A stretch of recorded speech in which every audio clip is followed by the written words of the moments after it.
It started out just being my own personal Instagram. I was like very late to the scene, actually. One of my friends would always say like, oh, you should make an Instagram, you should make an Instagram. And I always said I would never do this. Hi and welcome to episode 110 of Bin weg Bouldern. I am Juliane Fritz and my guest is bouldering coach Kailyn, who is known as Boulder and Wiser on Instagram.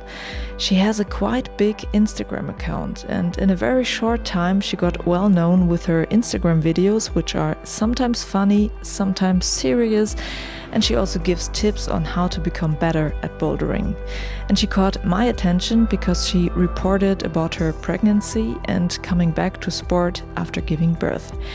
I talked to her about her really fast Instagram career, although she might not call it a career, about coaching, about being a woman in the scene, about the pregnancy and more. Have fun with this episode.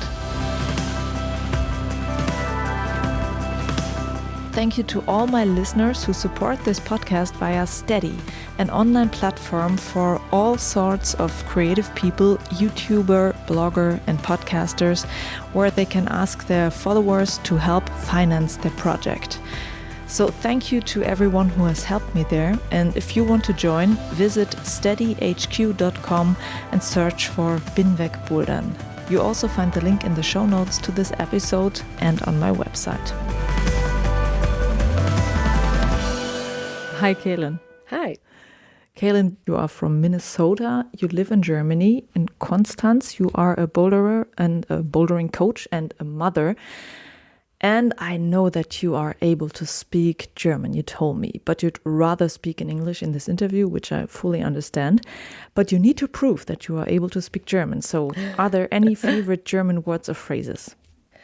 Well, actually, a lot of like the bouldering language, since I only started bouldering after moving here. So a lot of my bouldering language I only know in German, like all of the different types of holds and like Leiste, Henkel, Untergriff, auf Reibung stehen, I don't know, Vorspannung, Eindrehen, Ägypton, like all of these sort of words I know mostly in German.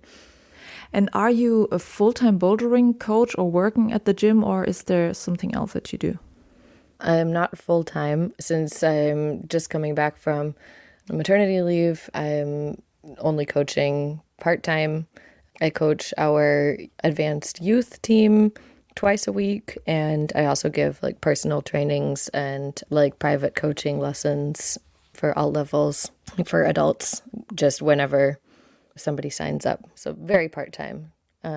Before my daughter was born, I was also a seamstress. I did repairs and alterations. We had a little store, but I stopped doing that before I had my daughter. Can you explain what that is? I'm not sure if I know. Seamstress, Änderungsschneiderin. Okay. Are you sewing your own bouldering pants? Yes, actually. I've made like a couple sports bras and mostly I fix other climbing pants and things like that. I don't make so many things new. And what made you start bouldering here? I actually got a job in a small bouldering gym, just doing like kids' birthdays and stuff like that. And so that's sort of how I started bouldering. And then I fell in love with it. And now the Steinbock bouldering gym opened in 2019. So now I'm coaching the youth team for the Steinbock Konstanz. Okay. So now we have some more background information. Mm-hmm. People who know you from Instagram, they see a very creative person, a funny person, and it's a very personal output we find there. When did you start the channel? Why did you start it? What's your motivation for it? So it started out just being my own personal Instagram. I was like very late to the scene. Actually, one of my friends would always say like, oh, you should make an Instagram, you should make an Instagram. And I always said I would never do this. And why did he think you must and why did you say no? Well, he already had an Instagram, and like when we would text each other, like send pictures or something, then he would say like, "Oh, if you had an Instagram, then you could just put pictures on there." And I always said no because I'm old, and I thought like Facebook was like, "Oh yeah, this is like my social media thing." And then I started doing it. I just started uploading mostly like climbing videos, and then once in a while life updates, for my friends back in the US. And then I would disappear for a few months and not really post anything and just sort of look at other people's stuff. And then I'd come back and like post a little bit more. And it wasn't until after my daughter was born and I was not working and I was just starting to get back into climbing. And my sister-in-law told me about Reels and like that there's like these little videos that you can watch on Instagram. And so I started watching them and I was like, oh, this is fun. I probably could make some funny ones about climbing. And so the first one that I did was about what you think coaching a kids team will be like and then what it's actually like. Okay. It was a lot of fun. And so then I just kept doing it and it kind of blew up. I don't know. It was never the plan. Oh, that's interesting. It seems like a thing that you like thought about and you have a plan and everything. I didn't. I don't. I'm super new to this whole thing, actually. I've only been making reels since like 6 months. So like all of this stuff about, oh yeah, you have like a brand or a niche or a strategy or something. It's like, no, I don't. I literally just like make videos that I think are fun or important or like something that I want to talk about and post it online. And that's it. Like I don't have a strategy or a brand. When did that happen that you have so many followers? It happened. So on Christmas of last year, I had 444 followers. And now it's May and I'm just about to hit 20,000. Are there any people asking you how you did that? Yes, people want to know. And like, because I think it's a kind of a job being an influencer. So I guess some people would be interested. I don't see myself as like an influencer. I don't see it as a job. Like it's literally just like this silly thing that I do for fun in my spare time. But now that so many people have started like messaging me and like saying, how much my videos mean to them and like as a beginning climber or as like a woman or just, all these different types of people. And then I was like, holy shit, like maybe this is actually kind of a big deal. Like I should maybe take this more seriously. Do you take it seriously now?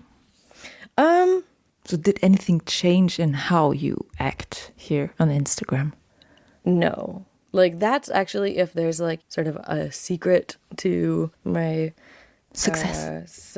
I don't know if it's success. Like if there's one thing, I've definitely like not changed how I present myself on Instagram because I feel like pressure to like look a certain way or like be a certain way for the internet, I feel like if I had started doing this earlier when I was younger and I had like a lot more insecurities and was like a lot more self-conscious, that I never would have felt like so open and so relaxed about like just being natural on the internet. But at this point in my life, I really don't care. So so I'm just myself and that seems to work. Yeah. Yeah, that's so funny. You just started it at the right time in your life. And the content reaches people because it's a kind of niche in the scene. There's fun content, there's serious content. And every time it's the way you present it is an original, You have a good natural way to do that. Thanks. And I was really thinking that, you have a plan and it also looks like, well, I know how much work these short little videos can mean. Does it sometimes feel like work? Is it sometimes, I haven't posted something in a week. I have to do something very creative and funny? I really don't feel pressure to create stuff and post stuff because it's still just fun for me. I think if it ever stops being fun, or if I stop enjoying it, or if I start feeling more stressed out by it, that I also wouldn't have a problem to step away a bit. Like already just, if I have other stuff going on in my life, if I'm busy or stressed or like feeling kind of depressed and just not feeling it, then I just don't make anything for a while. And like sometimes I'll have, stuff already filmed and saved in drafts, and so then I just post that. And sometimes I just don't. And so far it hasn't really been an issue. I don't look at my insights or like my engagement or whatever it is, because I think if I started doing that, I would drive myself crazy, obsessing over it. So I just don't look. That's the way media sometimes works. They see, okay, this kind of content works. A lot of people click, and then they reproduce that kind of content in 100 different ways, Yeah, I get that, but that's like not what I'm trying to do. Like I just sort of do whatever I feel like doing, and then either it's a hit or it's not. And it's actually it's super interesting to me to like see which reels get like all the views, because it's almost never the ones that I like would expect. Oh, can you give one example maybe? Like the one that's like, I can't get this shoe on.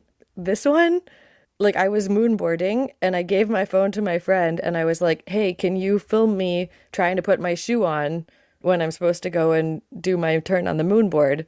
So it was like 7 seconds took to like film it. And there's no editing. I literally just like put that to the audio, wrote like the text over it, and I wasn't going to post it. But this was like one of these times where I wasn't filming anything for a while and didn't really feel like it. And my friend was like, you got to post the shoe one. You got to. And I was like, I'm not going to post it. That's so dumb. And then he was like, come on. You haven't posted anything. And so I posted that one.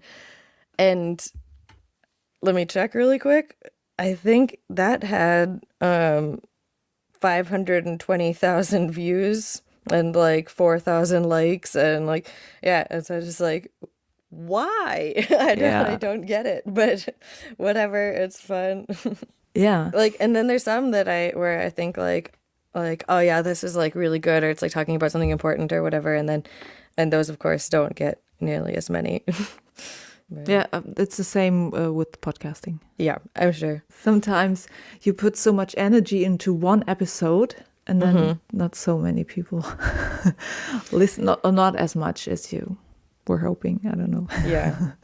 Yeah. I mean, then like there's lots where, for example, people ask for tutorials a lot, like the technique tutorials. And I do really like making those as well, but that's a lot more time and it's a lot more work to film it and to edit it and like make it all make sense. And so I don't do those very often. So I think like if you see how many tutorials I've made, that like tells you a little bit more about how much like time and energy actually goes into this whole project. Because like the funny ones, usually, you can film like 5 or 6 of them at once, and then I just post them later. Okay. Yeah. One thing you already mentioned is, that there are also some strange people that you get in the comments or that write you private messages. And I know that you speak about kind of hot topics where people have very different opinions that people tend to argue about, where you sometimes get haters in the comments. How do you handle such situations when people get mad and write mean things? So it really depends on the comment.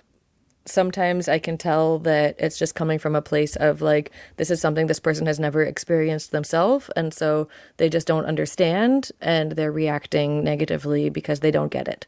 And there I will take the time usually to actually answer them and try to like help them understand, because when I talk about this stuff, I'm not just trying to be like relatable to other people who also experience this, but also to help people understand it who maybe have never thought about these issues before.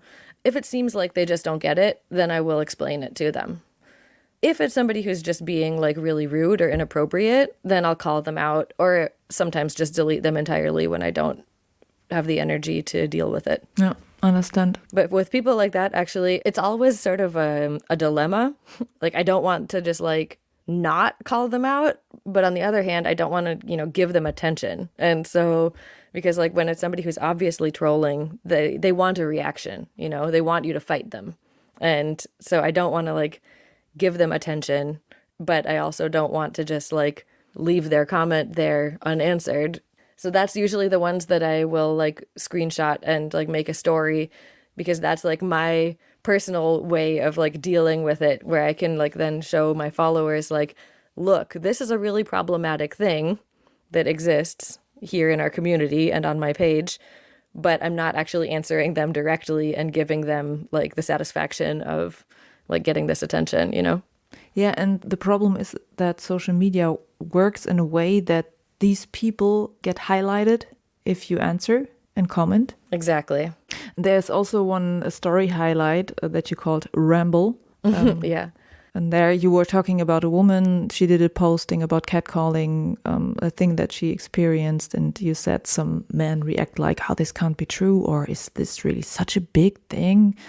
In that story, you said that you realized that maybe men never experienced those situations. Of course, they don't. So it's important to switch the perspective to say, okay, why is this person saying that? And that it might help to deal with comments that might feel like hate comments, but maybe it's meant in another way. Or yeah, exactly. Like the thing that I was explaining about was an article that a woman had written about, the feeling of being catcalled and harassed on the street all the time. And it was my boyfriend at the time. I showed him this article, and he was like, wow, this is really good. It's really well written. But he thought that it was like exaggerated. He thought it was like dramatic, because he never realized that happens that often. And that was like the moment where I sort of realized that like there's all of these things that we experience sometimes every day that like the men closest to us in our lives don't understand, because they've never experienced it. And because when they're with us, it doesn't happen to us, And so they never see it. So they have a tendency not to believe it. That becomes like the root of a lot of these problems, is that you have then when women start speaking up about these things, or like when, Black people start speaking up about police violence, people who don't experience it, people who've never seen it themselves, need to listen to when other people talk about experiences that they've had and take it seriously, even if you've never seen it yourself. And that doesn't mean you just believe everything that anybody ever says, but you see a pattern of, people starting to come forward, people starting to talk about issues that affect them in their life. And there you have a choice to either be like, nah, that's not a big deal, they're just making a big thing out of nothing. Or you can be like, wow, I never saw it from that perspective. This is a big deal. This is something that I should be paying attention to. That's sort of what I want to like get people talking about it, Yeah. And I know that it can be hard work emotionally to do that. Mm-hmm. It really shocked me that the reel that got like the most pushback, the most negative comments, was the one where it was just like, hey, maybe don't go up to random strangers and start like spotting them like super close to their butt without asking, because I almost didn't post this one, because I was thinking, this doesn't even need to be said, right? Like, this is a no-brainer. And then that was the one that got like a ton of hate from guys saying like, this never happens, like right next to girls saying like, this happens to me all the time, oh my gosh. And then so there's guys saying this never happens. There's guys saying, and getting like really aggressive, like, oh yeah, then I just won't spot you and you can like fall and break your leg then. And it's like, okay. It really got to me after a while, because it was so many comments and so many negative comments, and I deleted a lot of really nasty comments. And this was the first time that I actually got really bummed out, and I felt like really down about it for a while.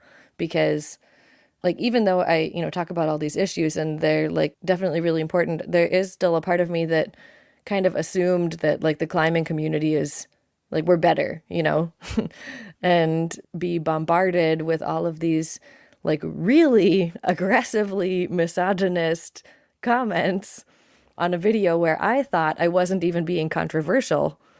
That was like quite eye-opening, and that was not nice to experience. And I think it's quite contradictory to the way the bouldering or climbing scene sees itself. Yeah. This super open social scene. Yeah, and that's the thing. The climbing scene, bouldering scene, sees itself as like, very open, very progressive and welcoming and friendly. And there is a lot of pushback when you say things like, this is like, straight, white, male-dominated space. And the thing is, even if climbing and bouldering in general is a lot better about that stuff than many other sports or many other communities, it is still a straight, white, male-dominated space because the world is a straight, white, male-dominated space, and we are not an exception. So a lot of the problems that we're having in the climbing and bouldering community are just reflections of problems that women and LGBTQ people and people of color are experiencing in life. It's not specific to the climbing community. It's like issues that exist in life, which the climbing community is not immune to. Yeah, of course. Sometimes when you speak about that these things also happen in the climbing scene, the people feel like someone's like attacking the climbing scene that is such a positive scene. But no place is free of these things because we have all kinds of people in the climbing scene that also exist somewhere else in society. So it would be like a miracle if these things wouldn't happen. Yeah, exactly. And then people ask like, oh, why do you even need like a women's bouldering night or like a women trans femme like bouldering workshop or something like this? Is the climbing community so toxic or something? It's like, no, it's not that the climbing community specifically is so toxic. It's that like, this is something that some people need in general, and creating a space for that in bouldering is a way to like include more people and help them feel safe and comfortable in our community, and getting involved. I want to also talk about being a mother in the scene, being a mother on social media. You have 2 children, and I just became a mother, and I see that you also do postings about pregnancy, posting about your children, about having children.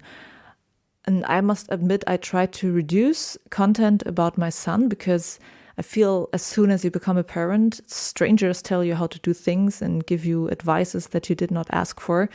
And I kind of don't know how to deal with that. But I must say, I really like the content you post about pregnancy, about becoming a mother. And it's so important that mothers and women in general show their perspectives on certain things. So it's good that you do that. But I would like to know how do you deal with situations where people maybe are impolite or are a little bit too close? I've never actually had negative comments or reactions to that sort of content. I also don't post about it very much. But yeah, I've never really had too many people reacting negatively towards those sort of posts.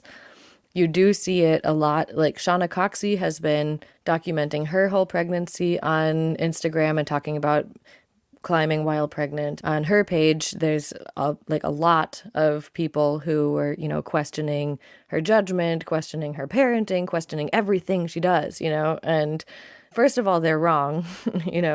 It's not inherently dangerous or like reckless to continue bouldering while you're pregnant if you know your limits and you know what you're doing and you're being safe about it. So she took like a lot of time and energy explaining that to the whole world, and I think that's super important.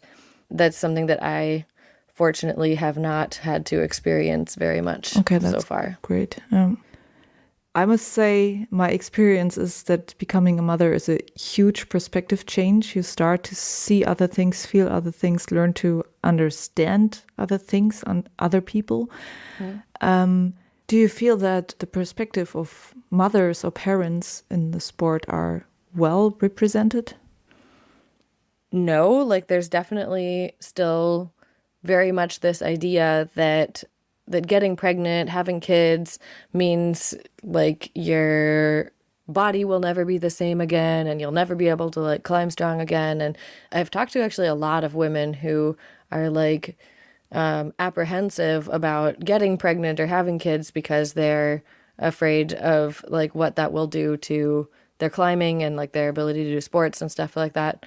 I mean, for sure, it does have a huge impact and it changes things, but there is no reason that having a kid means that your climbing career is over, you know? At this point, I'm still having problems with my hips because of this joint problem, but in terms of strength, I'm stronger than I was before I had my daughter. And it's only been a year and 3 months. So, did you train in another way? What do you think? Why are you stronger? Probably because I can't use my legs as much, honestly. I used to climb everything like very technical, like lots of footwork and like hip mobility and like hooking really high and like using my legs and my feet like a lot and doing everything like very static and with lots of body tension. And since my hips are still quite messed up, I can't do a lot of stuff with my legs. Like I can't pull on a heel hook or stark eindrehen or like do the splits or whatever. So I have to boulder like with a lot more upper body strength and a lot more powerful than technical. What is it called with your hip? Is there a name? So it's very weird. Basically during pregnancy, there's a hormone called relaxin, which is supposed to make your joints like softer and looser before the birth so that your body can like make room for a baby to come out. But for me and for like some women, this happens too early and like too much. So for me, the relaxin made my joints, made my whole pelvis and my hips like very unstable already like very early in pregnancy. And so anything where I had to stand on one leg or putting on pants was really hard. But all the doctors always said, oh yeah, it just goes away after the birth. And this just happens sometimes. You just have to deal with it.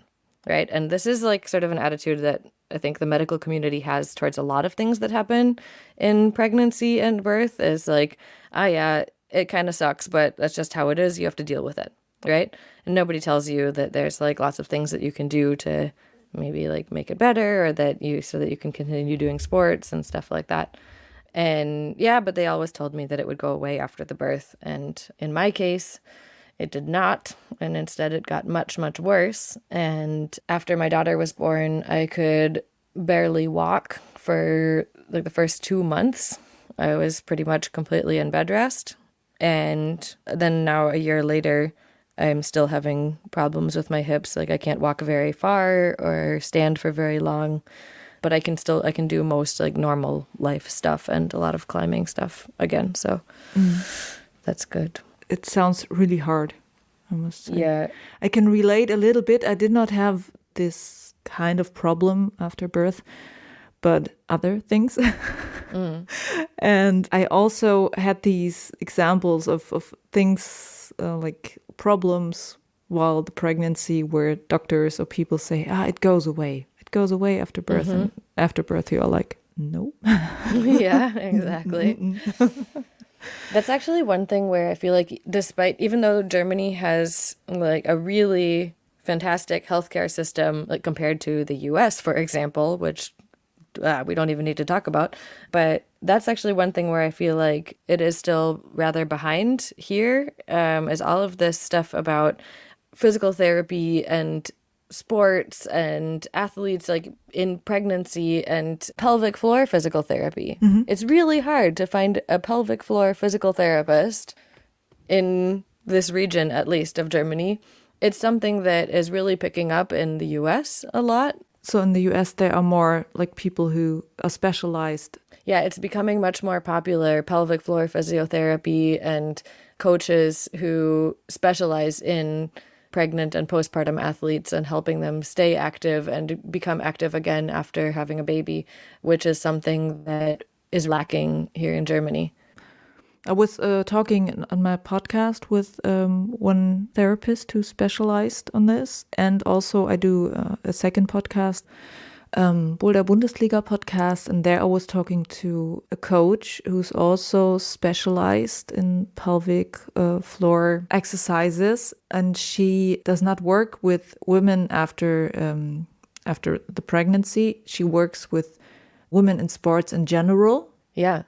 Well, I'm really glad to now see also more coaches and trainers and physical therapists like working with athletes in terms of tracking your menstrual cycle and like looking at how your period and how the time of the month really affects your training and your performance, and like factoring that into your training routine and really looking at that as something, because it does really influence how you perform and how your body feels.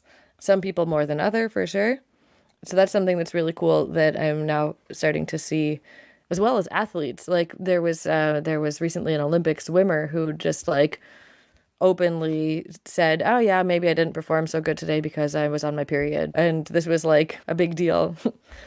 To me, it also was important to see what you showed about your pregnancy and what happened after the pregnancy, because I felt pretty alone when I did not feel that well after giving birth. Yeah. Because on my Instagram, I just saw women who started like shortly after giving birth to go to the gym again. Yeah. To me, it felt like all the other women are doing this. Yeah. And I can't. So I felt bad and alone. And like seeing that other women have these struggles too is good. So it's good that you talked about that. And now that I start talking about coming back to sports after giving birth, I was doing like 3-4 Instagram posts about that. I get private messages of women who also say, yeah, thank you for saying that, because it's a perspective that we don't see that often. Yeah, totally. This is like the phenomenon of, the social media thing, as well as that you see so many more like of the success stories than of like the problems that people had. And that's something that I think now people are starting to be a lot more open on social media about their struggles and their problems and the things that went wrong, and not just like this perfect image of like all of the great things that is happening in their life. And it's really, really good. It's really good for other people to see that you're not alone. For me, that's like the main reason to talk about like problems and things that are hard for you and things that you struggle with. For other people out there who are also having problems, who are also struggling, who maybe are in the beginning of their journey and like don't know what to do, to see this is manageable. Other people are having the same issues, and that's really important. What you said about it always seems like everybody is just like back in the gym, back on the wall, climbing again super early and all of this stuff. I had the same experience. Like I saw all these other climbers, all these other women who, are talking about their pregnancy and their birth and getting back to climbing and all of this stuff. And they're like climbing up until like the week before they give birth, Yeah. Mm-hmm. Or like Shauna Coxey, like she just had her due date pass and was still climbing on her due date. And it's like, this is so awesome. This is really amazing. I am so happy for you. And I'm so happy that you are talking about this and talking about how pregnant women can like do all of this amazing stuff. And also at the same time, like I'm having such a completely different experience, and it is really hard not to be very frustrated when you see only positive experiences, even though those also are very important, I feel the same way. I feel like when I start talking about it, the way we are talking now, it's not like that I'm not happy for other women who can still be in the sports for a very, very long time. But to me, the thing is that it's talked about that this is something you really have to achieve. As if it's some sort of like an accomplishment. Yeah. Women are so strong in general with everything they do when they become a mother, you know? Yeah, for sure. I mean, and there is sort of a tendency for people to compare themselves and compare other people and compare pregnancies. And the thing is, like, everybody's different. Everybody's body is different. Every pregnancy is different. Every birth is different. Like, their postpartum experience between my son and my daughter is completely different. So even with the same person, 2 different pregnancies, 2 different births can be a completely different experience.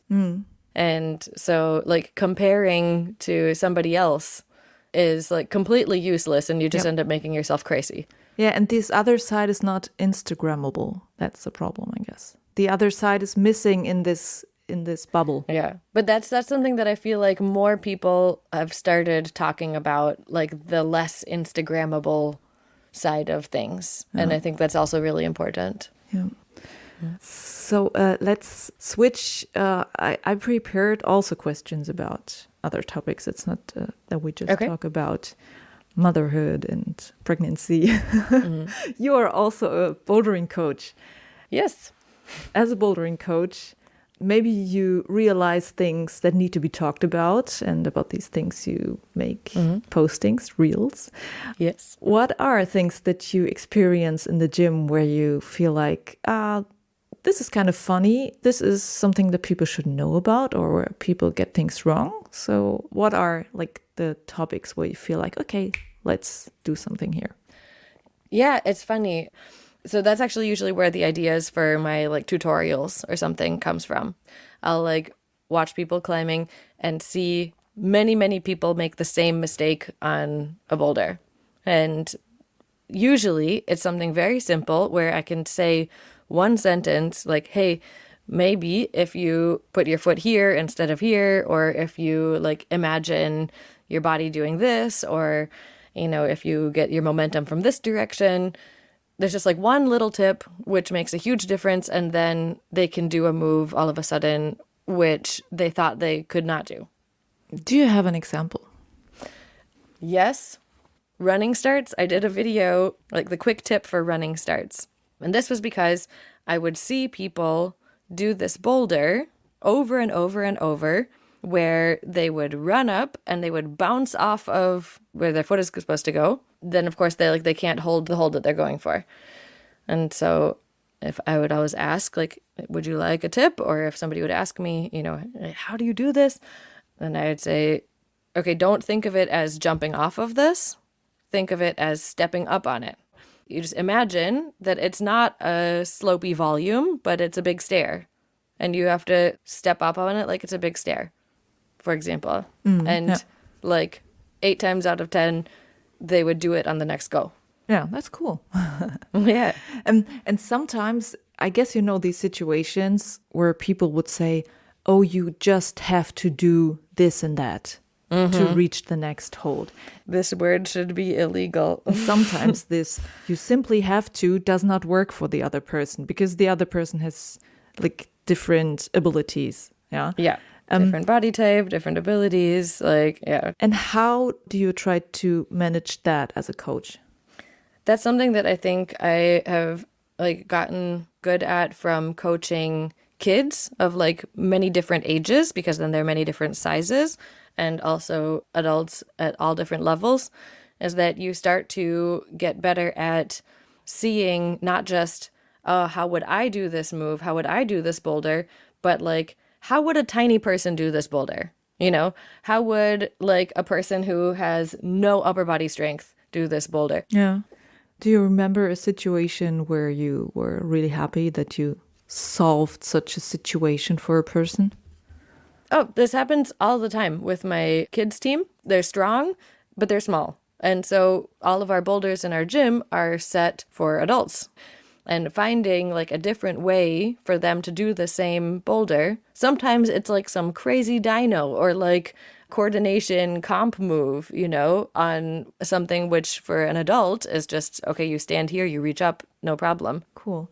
You already said that you really like to show people like the small tweaks that might help them to do the boulder.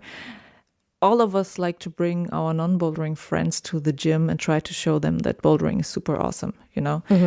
And from your experience, what are the best technique hacks that really help someone who's starting to go bouldering? Best technique hacks, I would say, is show them like how much of a difference it makes to like leave your arms long. Because like so many people, when they first start climbing and it's their first time in the bouldering gym, they like have their arms pulled in the whole time. And then this gets super exhausting super quickly and you get pumped and then you can't climb anything. And so like reminding them, leave your arms long, push more with your legs, like don't hold yourself in with your arms the whole time. So that's a big one. Also standing on your feet. Like if you show a person who's in the bouldering gym the first time that you can actually stand with no hands on the slab, it will blow their mind. And this is a really good hack, because one of the biggest problems when people just start bouldering is they don't trust the feet. They don't trust the small footholds and all of this stuff. And so showing somebody that they can actually stand completely without holding on is like really good, like for their brain, like this light bulb moment, you know? Okay. Also, make them jump down, not from the top necessarily, but like make them practice jumping, because this is something that your brain doesn't want you to do. And this is like the fastest way to get injured is you climb to the top of a boulder and then you don't have enough strength to climb back down, and you've never jumped down from that high up before. And so you panic and then you fall and you do something weird in the air and then you get injured. And this happens all the time. Practice jumping, practice falling, bend your knees, don't stick your arms out behind you, things like that. These are like, I feel like this should be mandatory for everybody who starts going to a bouldering gym. True. Okay, so these are your technique hacks for the newbies. And I want to talk about one of your latest posts.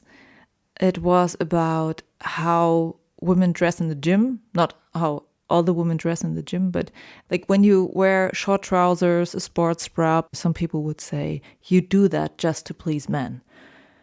And you did a reel about that. Or sometimes like women hear also other things. I saw a posting of a woman. I don't really remember what she was dressed like. I think she wore makeup. She was dressed in, I don't know, anyway. But a man wrote a comment and said, "Women in our scene don't dress up for sport." And these kind of comments, they are so funny. They are like, okay, you can't do anything right. Yeah. For some people, I guess, for some people. Tell me about the post. So why did you do it? What were the reactions? Do you feel like it explained something to some people? Yeah, so that's quite funny, because in that post, it said like, it was talking about when people say she wouldn't go to the gym looking like that unless she was trying to get attention from guys. And some man commented on this like, "Come on, nobody would ever say that about you." And I was like, Oh no. Wow, that's fun, because like I actually made that video because people used to say that about me, and I had had people like, you know, gossip about me, and I've heard other people say this about other women, and then to have like this guy come in and be like, "Oh, come on, nobody would ever say that about you." Like, this is perfect. Damned if you do and damned if you don't, you know? You're going to have like people hating on you about your clothes. And then when you talk about it, you're going to have people hating on that, you know? I feel like there's often, not just in climbing, but in our whole society, there's this idea that if a woman is dressed like in a way that is like revealing or even looks like she's making an effort, like if she's wearing makeup, if she's like, you know, looks cute or feminine or whatever, that this is seen as like an invitation to men to like approach her or talk to her. And there's so much projected onto women about like the intent behind what they're wearing, you know, instead of just assuming that she just wants to, you know, she just likes it. Yeah. Everything we do has to be like for a guy or like for what other people might think, instead of just how you feel like you look good.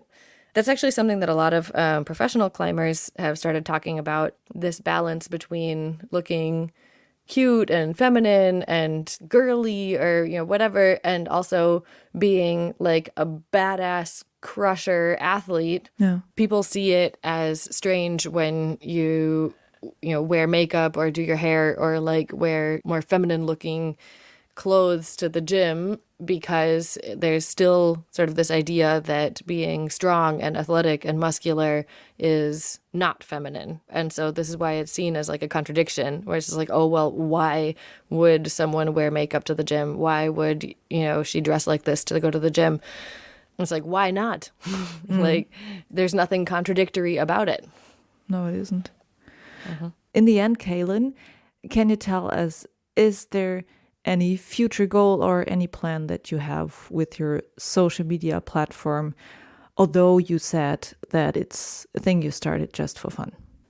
So yes, like it started out as just for fun, but as I started growing, I started talking more about like serious issues, also in kind of a funny way, or at least entertaining, hopefully.